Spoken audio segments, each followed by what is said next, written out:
Australia is home to a creature that shouldn't exist. It's called the Inland Taipan, but scientists have a more accurate name for it: liquid death. One single bite from this snake contains enough neurotoxin to execute 100 grown men in minutes. It is the most efficient biological weapon on the planet. For decades, the Australian government spent millions trying to contain this nightmare. They used drones, satellite tracking, and high-tech traps. They all failed. The world's leading experts officially declared the outback's taipan zones a lost cause areas too dangerous for human expansion. But then, they stopped the machines. They brought in a shipping container and released 3 million fire ants. No chemicals, no billion-dollar engineering, just 3 million tiny armored killers. The science world called it ecological suicide. But what happened next humiliated every expert in the country. Within months, the world's most venomous snake was being hunted in its own home. But then, something went horribly wrong. To understand why the solution was considered so radical, you first have to understand the scale of the problem. This wasn't just about a dangerous animal. It involved Inland Taipan, a predator highly specialized for hunting warm-blooded mammals with extreme efficiency. Unlike many snakes that bite and hold, the Inland Taipan relies on a rapid strike and release method. The movement is so fast that it is difficult to track in real time. Within that brief contact, it delivers a potent mix of neurotoxins, procoagulants, and myotoxins that disrupt multiple systems in parallel. The challenge, however, wasn't only biological. It was environmental. The species inhabits the cracked clay floodplains of Queensland, where extreme heat causes the ground to fracture into deep, narrow crevices. These openings can extend several meters below the surface, forming a complex underground network. During peak temperatures, when surface conditions become uninhabitable, the snakes retreat into these fissures. At that depth, they are effectively inaccessible. Multiple control strategies were tested. Thermal imaging was deployed from drones, but the ground itself retained so much heat that temperature differences became difficult to detect. Chemical methods were introduced, but penetration into the deeper layers was inconsistent. Mechanical excavation was considered, but the cost and scale made it impractical for large areas. Over time, the effort became increasingly difficult to justify. By 2024, the situation had escalated beyond a localized issue. Livestock losses were rising, and some landowners began to withdraw from affected areas altogether. The combination of risk, cost, and limited effectiveness left few viable options. At that point, a smaller group of researchers proposed an alternative approach. Instead of trying to remove the predator directly, they suggested working with a different layer of the ecosystem. They called it the ant protocol. While the government focused on building increasingly advanced sensors, the biologists approached the problem from a completely different angle. Instead of trying to improve detection from above, they looked for a system that could operate directly within the environment itself. Their solution was not mechanical, but biological millions of fire ant. At first, the idea seemed counterintuitive. The scale difference alone made it difficult to take seriously. How could an insect only a few millimeters long have any meaningful impact on a predator like the Inland Taipan? The answer had nothing to do with strength. It came down to access. The underground network that made the snakes nearly impossible for humans to reach was not a barrier for the ants. At their scale, those same cracks functioned as open pathways, allowing them to move freely through the entire system rather than searching from the surface. Instead of relying on visual or thermal detection, the ants used chemical sensing to locate activity. By following scent traces and environmental cues, they concentrated their movement in specific zones, effectively mapping the underground structure through their collective behavior. What followed was not a single moment of confrontation, but a gradual shift in pressure. Individually, the ants posed little threat. However, in large numbers, their interactions began to affect the snake's ability to function normally. They targeted exposed and sensitive areas, creating repeated disturbances that triggered further activity through chemical signaling. Each interaction reinforced the next. At the same time, their activity extended beyond adult snakes. By entering nesting areas, they also impacted eggs and developing embryos, shifting the effect from immediate disruption to long-term population control. This dual pressure on both current individuals and future generations changed the dynamics of the system. Over time, the results became measurable. In monitored zones, sightings of inland taipans declined significantly, and their distribution patterns began to shift. Areas that had once been consistently active showed reduced presence, indicating a broader change rather than isolated incidents. For local communities, the impact was practical. Land that had previously been avoided due to risk became usable again, not because the species had been eliminated, but because the balance had changed. What made this approach effective was not the introduction of force, but the introduction of a system that could operate continuously across scales and within environments that conventional methods could not reach. To understand how millions of fire ant were able to influence a system this complex, you have to look at the way they operate as a collective. What appears to be a mass of individual insects is, in practice, a coordinated system. Fire ants do not rely on centralized control or hierarchy. Instead, they function through distributed behavior, where each individual follows simple chemical signals that, when combined, produce highly adaptive outcomes. This is often described as swarm intelligence. One of the most striking aspects of this system is its physical flexibility. Under certain conditions, the colony can behave almost like a fluid. When they encounter water or flooded ground, the ants link their bodies together, forming floating structures that allow them to move across otherwise impassable terrain.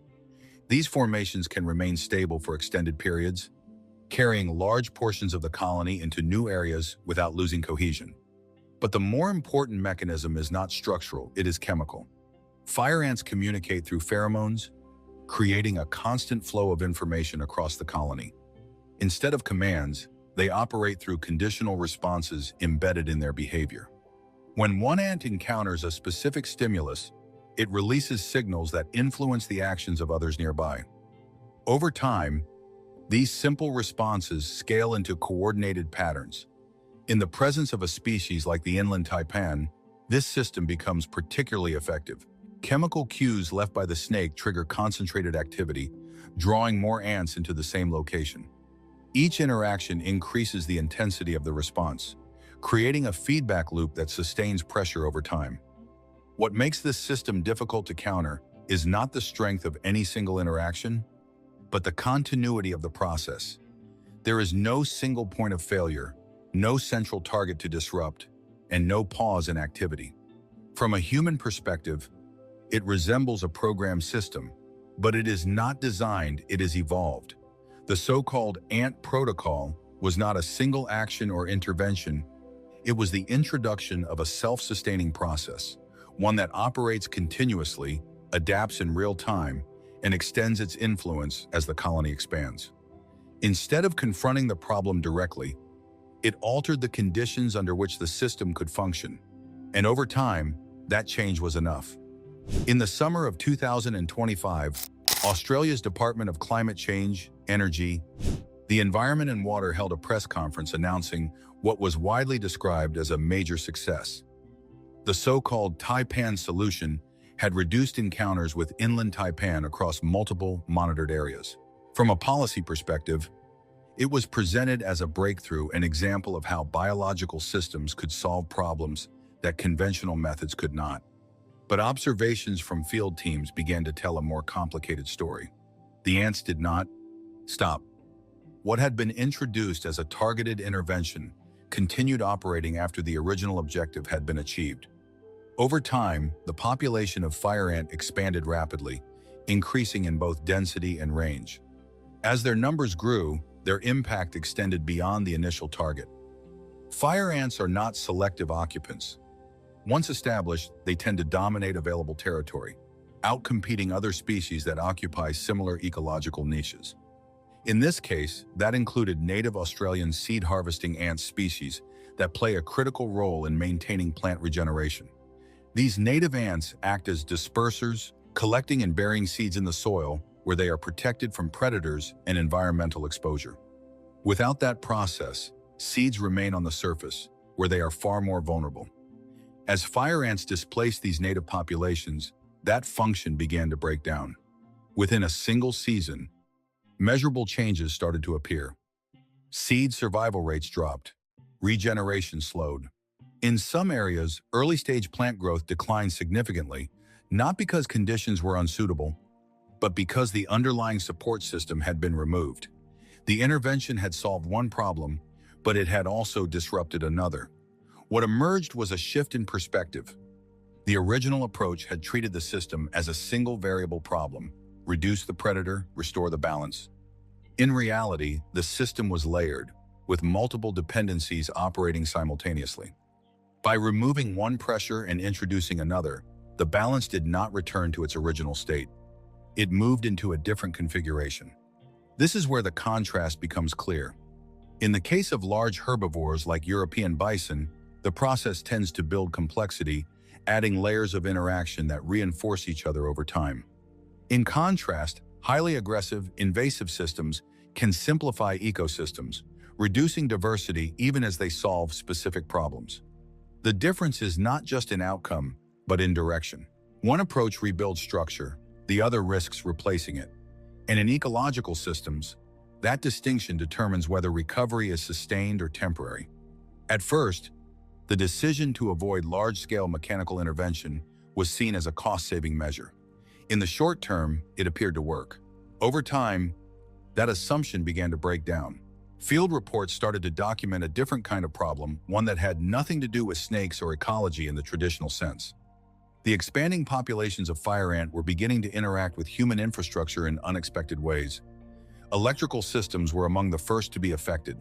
Across remote cattle stations, ants were found clustering inside transformers, water pumps, and communication units.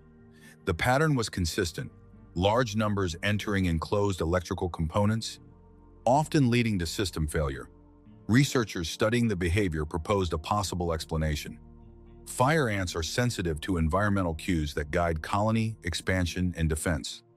In certain conditions, electromagnetic fields may act as unintended signals, drawing ants toward active equipment. Once inside, contact with electrical components results in immediate mortality for the initial individuals. But the process does not stop there. Chemical signals released during these events attract additional ants, creating a feedback loop. What begins as a small intrusion can escalate into a dense aggregation, increasing the likelihood of short circuits and mechanical failure. The result is not a single point of damage, but repeated disruption across multiple sites. By 2026, assessments from Australia's National Fire Ant Eradication Program indicated that the economic impact had grown substantially, with infrastructure damage and control efforts reaching into the billions annually. What had been introduced as a low-cost biological alternative had, over time, generated a different category of expense. The underlying issue was not simply scale, but persistence. Unlike mechanical systems that operate when deployed and stop when removed, biological systems continue to function, reproduce, and expand. Once established, they are not easily contained. The initial problem had been reduced, but in its place, a more complex and far-reaching challenge had emerged, one that extended beyond ecology and into the stability of the systems built around it. But the most serious consequence wasn't financial, and it wasn't ecological, it was behavioral. The remaining population of Inland Taipan did not simply decline and disappear. Instead, it responded in the way highly adaptive predators often do when conditions shift. They relocated. Under normal circumstances, inland taipans are reclusive. They remain within deep soil fissures, far from human activity, relying on stable underground environments for shelter and hunting. That stability no longer existed. As expanding populations of fire ant began to occupy and disrupt those underground systems, the snakes were effectively pushed out of their primary habitat. Areas that once provided protection had become hostile, forcing movement into alternative environments. And those alternatives were not random. The only areas with reduced ant pressure were those already modified by human activity, managed land, agricultural zones, and the outer edges of suburban development. These locations, while not ideal in a natural sense, offered temporary refuge from the conditions in the floodplains. Over time, a pattern began to emerge. Snake activity increased in regions where it had previously been rare. Encounters were no longer confined to remote areas, but began occurring closer to human populations, particularly along the transition zones between developed land and natural habitat. By early 2026, reports from medical facilities in cities such as Brisbane and Rockhampton indicated a sharp rise in venomous snake incidents. The numbers reflected more than isolated events. They pointed to a redistribution of risk. The intervention had not eliminated the threat. It had changed where that threat existed. In the final phase of the project, researchers began to observe a more fundamental shift in the system. It wasn't just about population growth, it was about organization. Under the extreme conditions of the Australian outback, the expanding populations of fire ant began to behave differently from what had been documented in their native range. In most environments, separate ant colonies compete aggressively for territory. These conflicts act as a natural limiting factor, preventing any single colony from expanding unchecked. In this case, that dynamic began to break down. Instead of maintaining strict territorial boundaries, neighboring colonies showed reduced aggression toward one another. Over time, multiple colonies started to function as a loosely connected network rather than isolated groups. This type of structure is often referred to as a supercolony. Rather than a single nest, it consists of many interconnected nests spread across large distances, with individuals able to move between them without triggering defensive responses. The result is not just a larger population, but a system that operates with a higher degree of coordination and resilience. From an ecological perspective, this changes the scale of the problem. Control methods that might be effective against isolated colonies become far less effective when applied to a distributed network. Localized treatments reduce numbers temporarily, but do not eliminate the system as a whole. In addition, large, interconnected populations increase the likelihood of developing resistance to chemical controls over time, simply because of the scale and genetic variation involved. What had initially been introduced as a targeted intervention had evolved into something more persistent. Not a single colony that could be removed, but a network that could sustain itself. At that point, the challenge was no longer how to deploy the system, it was how to contain it. By mid-2026, the Australian government realized they weren't dealing with an invasive species anymore. They were dealing with a full-scale system failure. What began as 3 million ants had exploded into an estimated population of 3 trillion, spreading across vast regions with no natural mechanism left to contain them. The response escalated accordingly. The CSIRO was brought in to design what officials described as an emergency reboot of the ecosystem. Their solution was one of the most advanced biological interventions ever attempted, a genetic Trojan horse. Using gene-drive technology, scientists engineered a new strain of ants designed to sabotage the population from within. These lab-created ants carried a mutation that would render all female offspring sterile, theoretically collapsing the supercolony over a few generations. On paper, it was elegant, a self-propagating fix to a self-propagating disaster. But the real world didn't behave like a controlled model. The very feature that made the fire ants unstoppable, their supercolony structure, also made them resistant to infiltration. Instead of competing colonies, the ants functioned as a single distributed organism, sharing chemical signals across enormous distances. That meant they could detect anomalies, and the lab ants were anomalies. Their genetic signature, slightly altered by human intervention, triggered what can only be described as a biological immune response. The moment they entered the system, they were identified, isolated, and eliminated before they could reproduce. The colony didn't just resist the fix, it erased it. In less than 90 days, the entire $200 million gene drive project collapsed. Not because the science was flawed, but because the system it was deployed into had already evolved beyond the assumptions that science was built on. At that point, the implication was unavoidable. Humanity had run out of digital solutions. There was no algorithm left to deploy, no model left to simulate, and no clean fix remaining. The problem had moved fully into the physical world, messy, adaptive, and no longer under control. This was no longer just an Australian problem. It was becoming a global one, driven by a factor that had nothing to do with ecology and everything to do with logistics. Fire ants are exceptionally efficient at moving unnoticed. They travel in shipping containers, in the soil of exported plants, and even within the hidden structures of aircraft. What had evolved in the Australian outback, a super colony with heightened aggression and unusual resistance, was no longer confined to a single region. Biosecurity agencies began to shift their posture. Ports in California and Texas moved to high alert not because of confirmed outbreaks, but because the risk profile had fundamentally changed. This was no longer a standard invasive species scenario. It was a system that had already demonstrated its ability to adapt under pressure. Early testing suggested that this strain showed significantly higher resistance to conventional pesticides. Containment, if it failed, would not be straightforward. What began as a localized biological intervention in Queensland was now being evaluated as a potential infrastructure risk across multiple continents. The same traits that made the ants effective in collapsing the taipan population, coordination, resilience, and persistence, also made them uniquely capable of disrupting systems far beyond the ecosystem they came from. By 2026, as the situation began to stabilize, a different question started to emerge, one that had less to do with execution and more to do with judgment. The Inland Taipan had always been treated as a threat to be removed.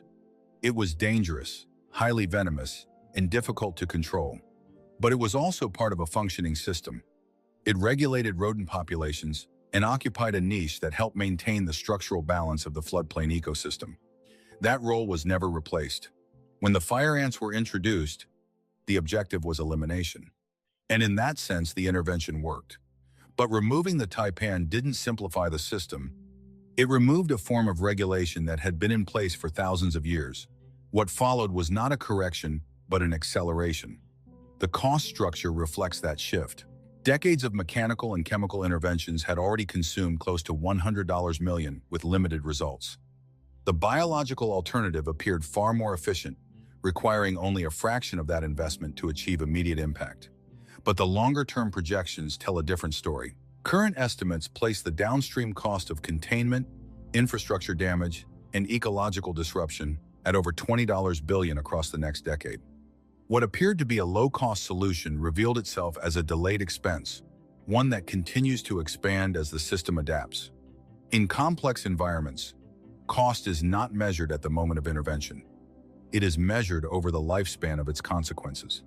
By the end of 2026, the transformation of the Australian outback was no longer theoretical. It was visible, measurable, and in many places irreversible.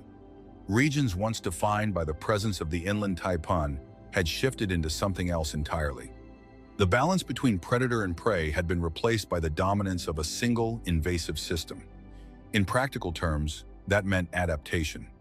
Cattle stations began investing in ant-resistant infrastructure, including reinforced solar grids that cost significantly more than conventional systems.